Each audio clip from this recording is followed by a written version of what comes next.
ఓం శుభంకర్యే నమః ఆదిత్యాయ చ సోమాయ మంగళాయ బుధాయ చ గురు శుక్రః శనిభ్యశ్చ రాహవే కేతవే నమః. గురు బ్రహ్మ గురుర్ విష్ణుః గురుర్దేవో మహేశ్వరః గురు సాక్షాత్ పరబ్రహ్మ తస్మై శ్రీ గురవే నమః.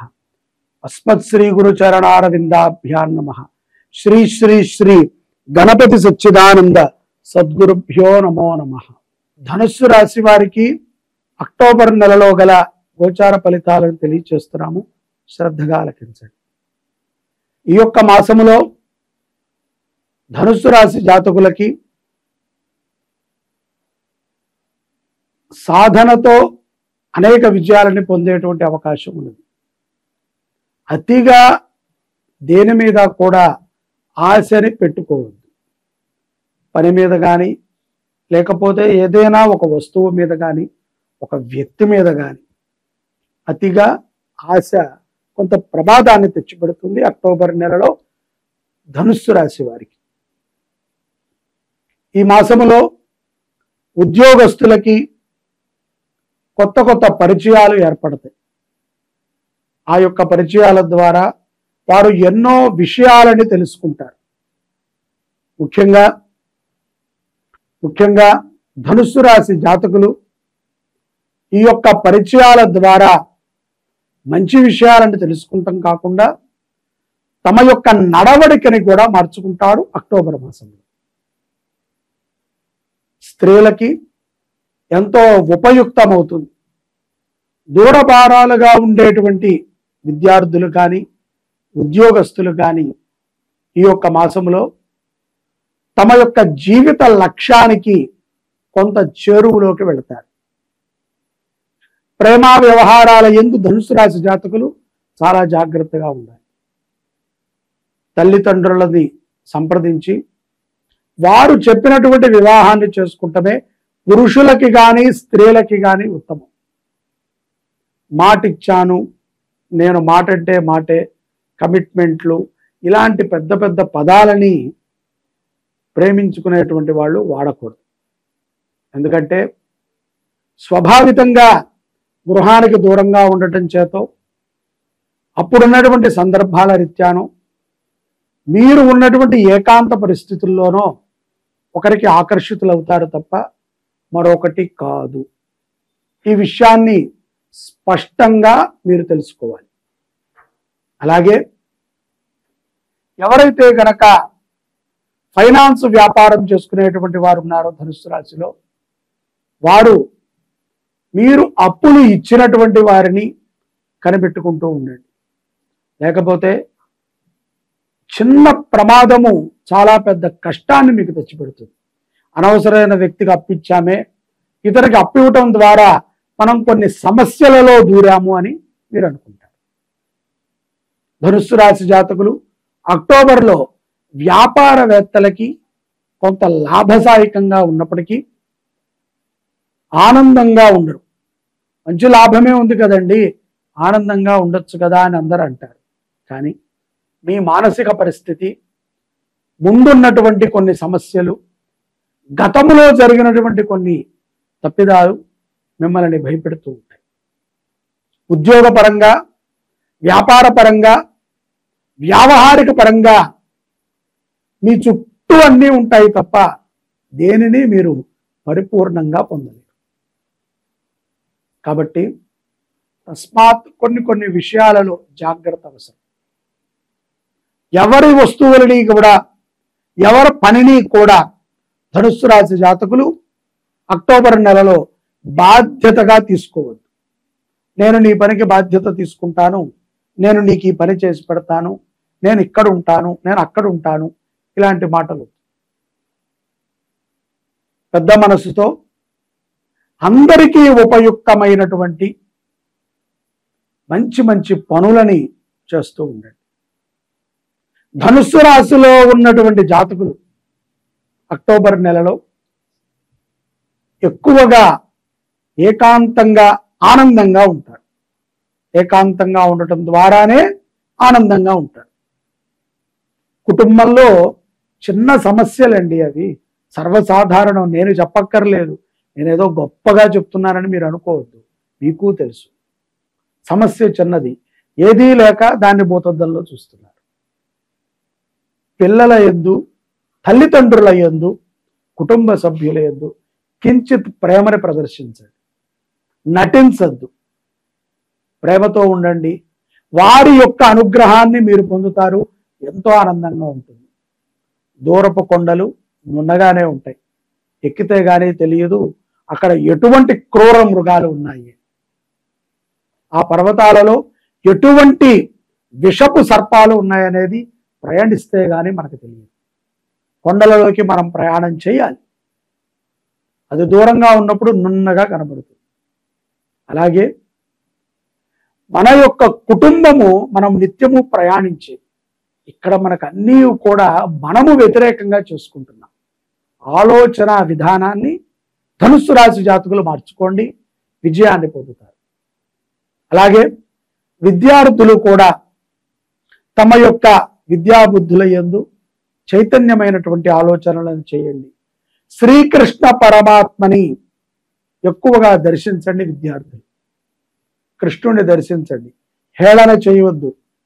కృష్ణుడు లీలాత్మకుడు, ఆయన ఉన్నంత లీలలు మాకు కూడా కావాలని తప్పుగా మాట్లాడకండి.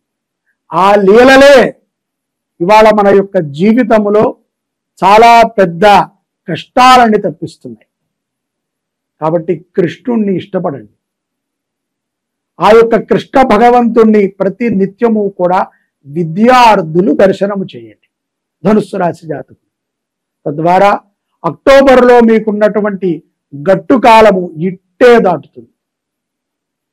కొన్ని ఆధ్యాత్మికమైనటువంటి విషయాల యందు విదేశాలలో ఉన్నటువంటి ధనుస్సు రాశి జాతకులు చాలా మక్కువ చూపుతారు. గురు సాన్నిధ్యములో ఉంటారు. భార్యాభర్తల మధ్య సయోధ్య కుదురుతుంది. మాట్లాడుకోండి. అజ్ఞానముతోనో, ఎవరో చెప్పారనో, మధ్యవర్తిత్తులు దూరారనో, ఏదేదో జరుగుతోందనో ఒకరి మీద డిపెండ్ అయ్యి చేసేటువంటి దానిని సంసారం అన్నారు.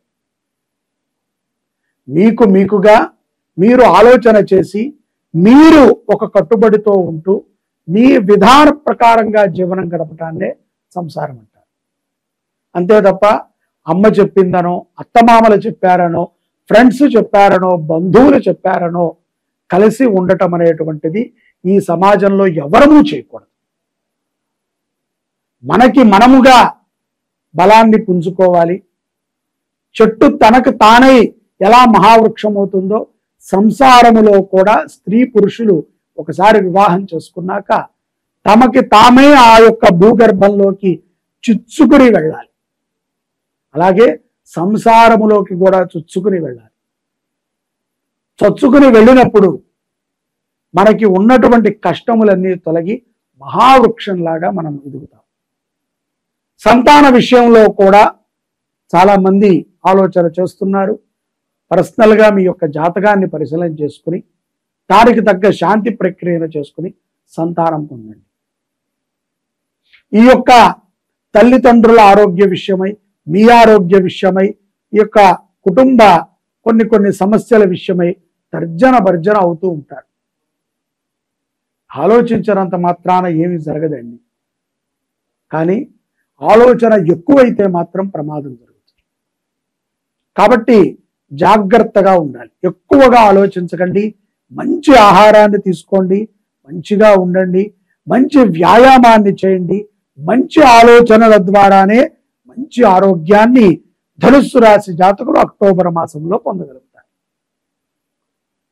అక్టోబర్ 17 పౌర్ణమి తరువాత మాసాంతరములో ధనుస్సు రాశి జాతకులకి కొంత జీవిత భాగస్వామితో అపారమైనటువంటి ప్రేమ ఏర్పడుతుంది. అది చాలా ఆనందదాయకమైన విషయం. ముఖ్యంగా భార్యాభర్తలు ఇరువురు కూడా తమ కష్టాలని, తమ ఇబ్బందులని, తమ బాధలని కష్టాలుగా, ఇబ్బందులుగా, బాధలుగా చూడకండి. మళ్ళీ మీరే అన్నారు కదండి కష్టాలు, ఇబ్బందులు, బాధలు అని. మరి అవి చూడకపోతే ఎట్లా? ఇవి సర్వసాధారణం. ఇవాళ భార్య ఉద్యోగం చేస్తోంది, భర్త ఉద్యోగం చేస్తున్నాడు, 19 సంవత్సరాలు వస్తే పిల్లలు కూడా ఉద్యోగం చేస్తున్నాడు. తద్వారా మనం అనుకుంటున్నాం ఇంతమంది చేసినా కూడా 4 వేళ్ళు లోపలికి వెళ్ళట్లేదు. రోగాలు. పూర్వం ఒక్కడు ఉద్యోగం చేస్తే ఇంట్లో అందరికీ ఆరోగ్యం ఉండేది. ఎందుకంటే స్త్రీలు ఇళ్లపట్టణ ఉండి చక్కటి భోజనాన్ని భర్తకి కానీ పిల్లలకి కానీ పెట్టేవారు. ఇవాళ మనం తినే పదార్థాలన్నీ కూడా కలుషితమై అనారోగ్యాన్ని తెచ్చిపెడుతున్నాయి. అలా అని చెప్పి మనం కూర్చుని ఇంట్లోనే ఉండలేము. కాబట్టి మనము ఉద్యోగరీత్యా బయటికి వెళ్ళినా ఎలా వెళ్ళినా స్త్రీ తన యొక్క బాధ్యతను విస్మరించకూడదు. అలాగే పురుషుడు కూడా నేను తిననులే, నాకు వద్దులే, నేను ఇది చెయ్యనులే అని అనకుండా సహాయాన్ని అందిస్తూ ఉంటే చక్కటి భోజనాన్ని చేసి చక్కటి ఆరోగ్యాన్ని పొందొచ్చు. చక్కటి ఆరోగ్యము అంటే చక్కటి ఆనందము అని అర్థం. ఇంట్లో ఆనందంగా ఉండవచ్చు. తద్వారా రోగ భయాల నుంచి ఈ పౌర్ణమి తర్వాత ధనుస్సు రాశి జాతకులు అక్టోబర్ మాసంలో బయటపడతారు. అలాగే ఏ విషయం ఉన్నా సరే, అంటే ఏది గోప్యముగా భార్యాభర్తల మధ్యన ఉండకూడదు. ముఖ్యంగా భర్త దగ్గర ఏ విషయము కూడా గోప్యముగా ఉండకూడదు. ఏది ఉన్నా భర్త భార్యకి చెప్పాలి. భార్యలకి ఇప్పుడంటే అనేక వ్యవహారాలు ఉంటున్నాయి, కానీ పూర్వం లేవు కదా. అయినప్పటికీ ఏ సమస్య ఉన్నా ఆడవారు భర్తతో చర్చించాలి. మా ఆయనకి కోపం అండి, మా ఆయన అరుస్తాడండి, ఆయన అర్థం చేసుకోడండి అని మనం అనకూడదు. అర్థము చేసుకునే విధానంగా తెలియచేయాలి. అది స్త్రీ యొక్క లక్షణం. అర్థము చేసుకునే విధానముగా భర్త ఉండాలి. అది పురుషుడి లక్షణం. తద్వారా సంసారము నిలుస్తుంది. ఎందుకంటే ఇంత గట్టిగా చెప్తున్నాము, కొన్ని గ్రహస్థితుల రీత్యా ధనుస్సు రాశిలో ఉన్నటువంటి ఈ యొక్క నూతన దంపతులే కానీ కొంత వివాహమై 7, 11, 6 సంవత్సరాలు పైబడిన వాళ్ళకి కొంత ఇబ్బందులు వస్తూ ఉంటాయి. వారు నిలకడగా ఉండాలి. ఉద్యోగస్తులకి కానీ వ్యాపారవేత్తలకి కానీ ఇత్యాది వ్యవహారములు చేసుకునేటువంటి వారికి కానీ శుభమైనటువంటి ఫలితాలే ఉంటాయి. మాసము చాలా విశేషమైనటువంటి అనుగ్రహాన్ని మనకి ఇస్తుంది. ముందుగానే చెప్పాను, మనము ఎవరము, మనవాడు ఎవరు అనేది మనం పసిగడతాం. తద్వారా అపారమైనటువంటి కీర్తిని ధనుస్సు రాశి జాతకులు అక్టోబర్ మాసంలో పొందగలుగుతారు. ఈ యొక్క మాసములో ధనుస్సు రాశి జాతకులు తప్పనిసరిగా ఓం శ్రీం హ్రీం లలితాంబికాయై నమః అనేటువంటి నామాన్ని 1వ తారీఖు నుంచి 30వ తారీఖు వరకు స్మరణ చేస్తూనే ఉండండి కుదిరినప్పుడల్లా. దేవీ నవరాత్రులలో విశేషమైనటువంటి పూజాది క్రతువులని మీ గోత్రనామాలతో చేయించండి. వంశము వృద్ధి చెందుతుంది. ఈ యొక్క క్రోధీనామ సంవత్సరంలో మన యొక్క శుభంకరి దేవస్థానంలో మనము ఈ సంవత్సరము దేవీ నవరాత్రుల సందర్భంగా అక్టోబర్ 3వ తారీఖు నుంచి అక్టోబర్ 12వ తారీఖు వరకు శతచండీ యాగాన్ని చేసుకుంటున్నాం. ఈ యొక్క యాగంలో 100 సార్లు చండీ సప్తశతి పారాయణ మరియు 10 సార్లు చండీ సప్తశతి హోమము మన గోత్రనామాలతో జరుగుతాయి. ఆసక్తి ఉన్నవారు ముందుగా తమ యొక్క గోత్రనామాలను నమోదు చేసుకోండి. ఎందుకంటే ఇది అరుదుగా జరిగేటువంటి ఒక యజ్ఞం. మన యొక్క కలియుగములో మనకి చెప్పినది కలో చండీ వినాయకం. అమ్మవారి యొక్క అనుగ్రహం ఉంటే అన్నీ మనకి లభించినట్టే. చండీ యాగం యొక్క విశిష్టత మీ అందరికీ తెలుస్తుంది. అయినప్పటికీ 100 పారాయణలు మన పేరు మీద జరగటం అనేటువంటిది సులభమైనటువంటి విషయము కాదు. అలాగే ఎంతో అదృష్టం ఉంటే తప్ప ఈ యాగంలో పాల్గొలేము. కాబట్టి ప్రతి ఒక్కరూ మీ యొక్క పేరులను నమోదు చేసుకుని దాతలుగా ముందుకు రండి. అలా రాదలిచిన వారు నన్ను సంప్రదించండి. జై శుభంకరి.